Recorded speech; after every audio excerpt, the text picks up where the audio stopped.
para nang matikman. Ayan. Aha, dahan-dahan lang kasi mga init. Buksan natin. Ayan. Ayan. Ayan na nga, mga sangkay.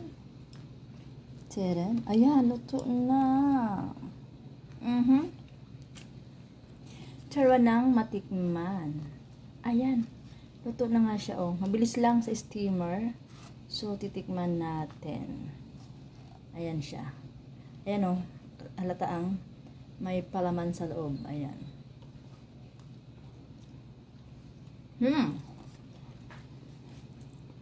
Sakto ang lasa. Sakto sa lasa. Tama lang. Ayan, guys. Thank you for watching, mga sangkay.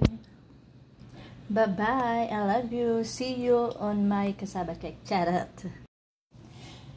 Hello, mga sangkay. Ayun. Walang merienda. Tara tayo nang gumawa. Meron akong kasaba dito. Dinivide ko siya into 2. Gawin ko siyang dalawang klaseng merienda. Ito gagawin kong suman na kasaba. Ito naman gagawin kong kasaba cake. Unahin natin yung suman kasi pag may tira dito, kasi tinitipid ko yung aking dahon. Pag may tira, isasama ko sa kasaba cake. Ayan. Babalot natin. Meron akong dahon. Ay, ito ay titimplahan muna natin. Ito titimplahan natin. Wala akong nyug na fresh. So, meron akong makapuno. Inano ko to, niluto ko ulit sa sugar, ating ipapalaman. And then, ayan, lagyan natin ng kutsara. Lagyan natin ng kutsara ito. Ayan, mga sangka, ito ang gagamitin ko. Lalagyan ko lang siya ng konting gata. Wala akong fish. Ito ang gagamitin ko. Tapos, lagyan natin ng konting milk.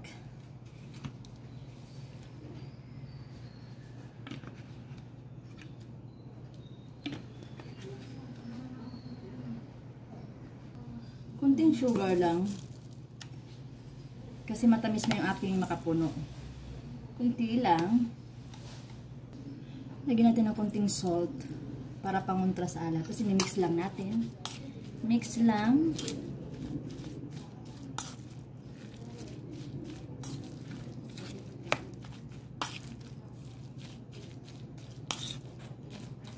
Pero mga sangkay, parang gusto ko siyang kamayin. Malinis naman ang kamay ko. Mag-wash muna ako ulit. Pero malinis talaga to. Wash muna ako. Nagamit ako ng plastic para mas mamasang maayos. Mix ng maayos. Mix lang natin.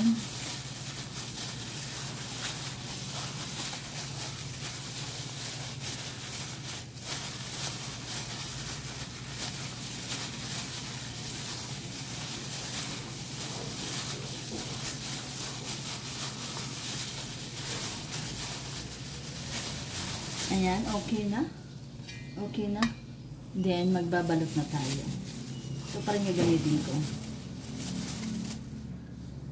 Ayan, umpisa na natin magbalot. Lagay tayo dito. Tapos, igagano lang natin. Sprayed natin kasi lalagyan natin ng palaman sa gitna. Ayan.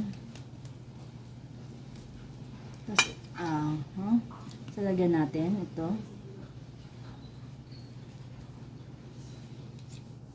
Sana magka-share, no? Yan. Gamitan natin ang ating,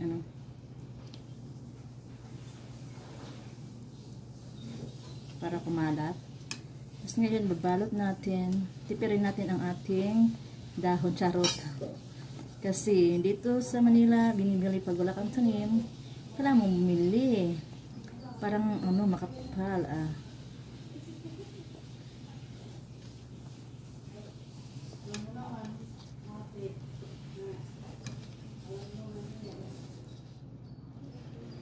simple lang ito.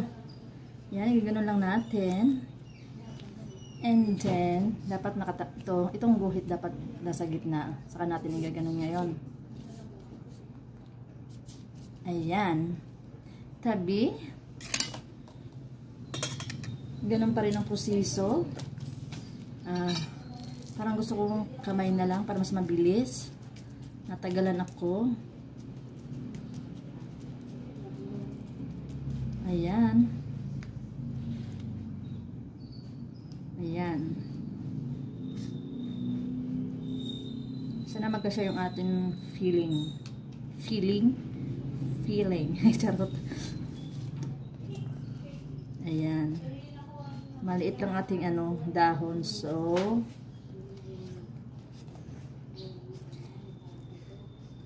sana di masyado matamis, no?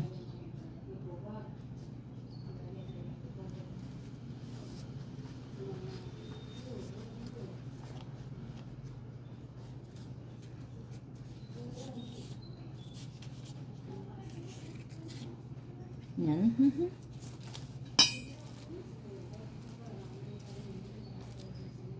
Ng peraso kayo magagawa ko nito. Masangkay.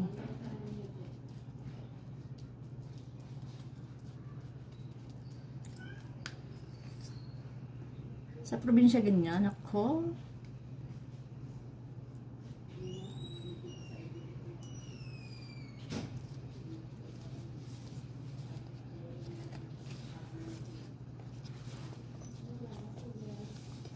Itong mga dahon pala ay ininit ko lang to sa apoy, tapos simple pinunasan.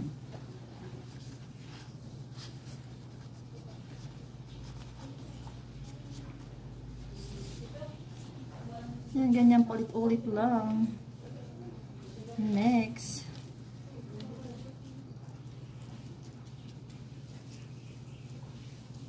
Ulit-ulit lang yung process.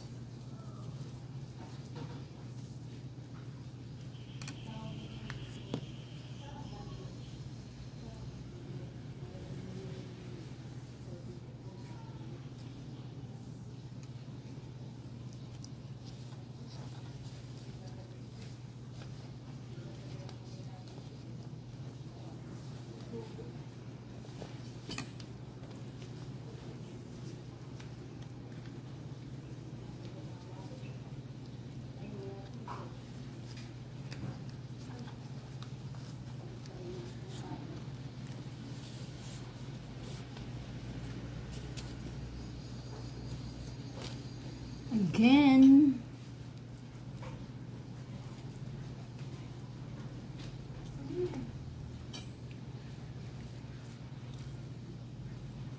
Sana makadami tayo.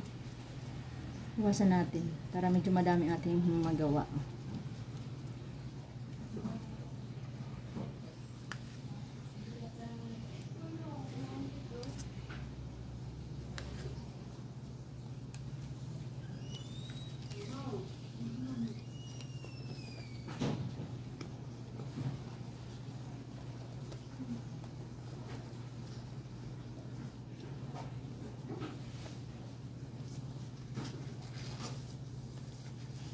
Pwede rin itong pangbinta.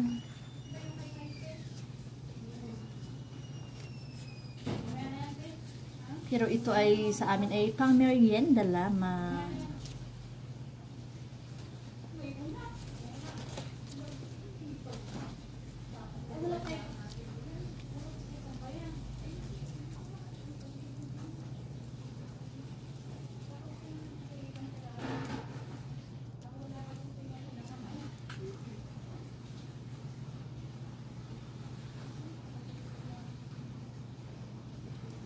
Masyadong madami ang feeling.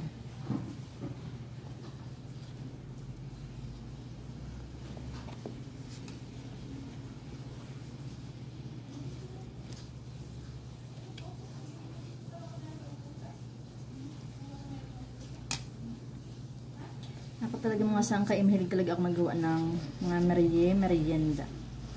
Bata pa lang ako.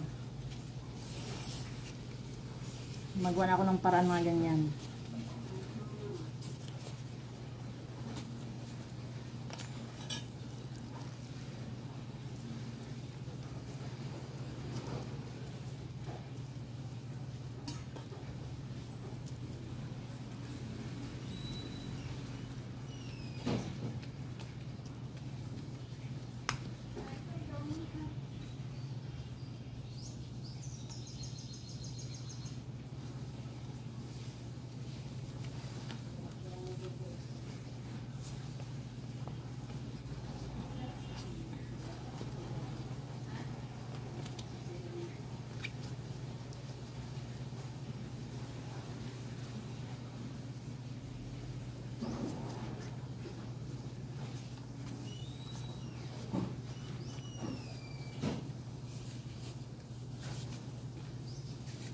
Tamang laki lang yan. Para sa mga nag-diet. Charot. Ayan.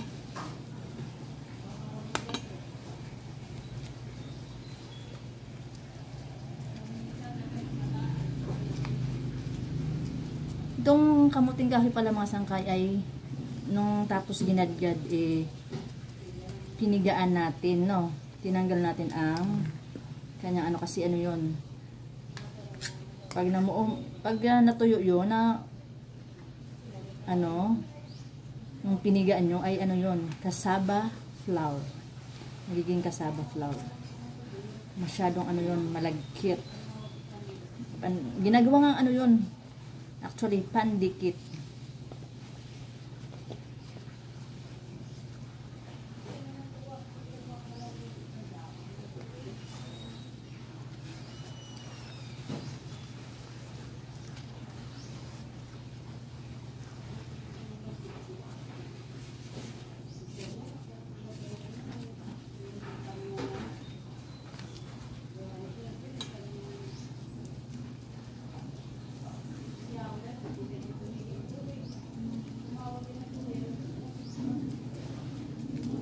Mga sangkay, make it sure na nakaghugas kayo ng kamay. Kasi hindi lang tayo ang kakain nito.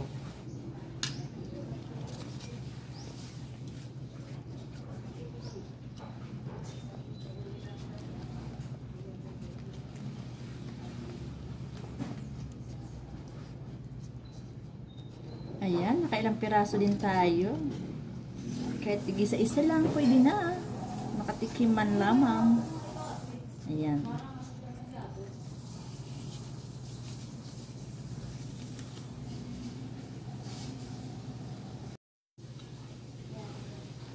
Last one. Wala palang matitira sa cassava cake. Ayan. May sobra pang ang dahon. Sakto lang pala.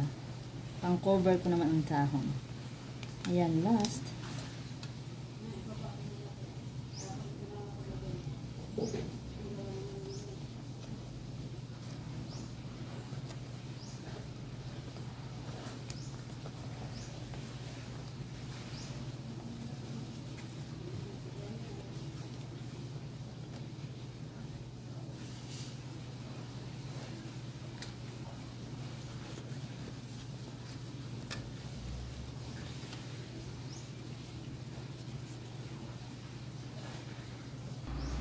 Ayan na nga mga sangkay na balot na bali 11 pieces. And then may pinapakulo na akong ano doon, steamer. Lalagay natin. Ayan na mga sangkay, ang aking kumukulong tubig sa steamer. So, ilalagay lang natin to sa isa. Gitna natin unahin para hindi ma-shira. Ayan na nga, naisalansan ko ng mga sangkay. Kukubiran ko siya ng dahon. Nakita niyo yung butter ko doon. Kubiran natin ng dahon. Saka natin tatakpan. Ano lang to, mga 20 minutes. Luto na yan. Then takpan natin. Ayan, halaan lang natin siya. Done! Diyan. Tingnan natin. Charan. Kuha tayong isa. I-try natin. Diyan mga sangkay. Ayan. Ang bilis lang niya. Actually wala siyang 20 minutes. Pero saktuhin natin para sure na luto. Diyan mga sangkay. Thank you for watching.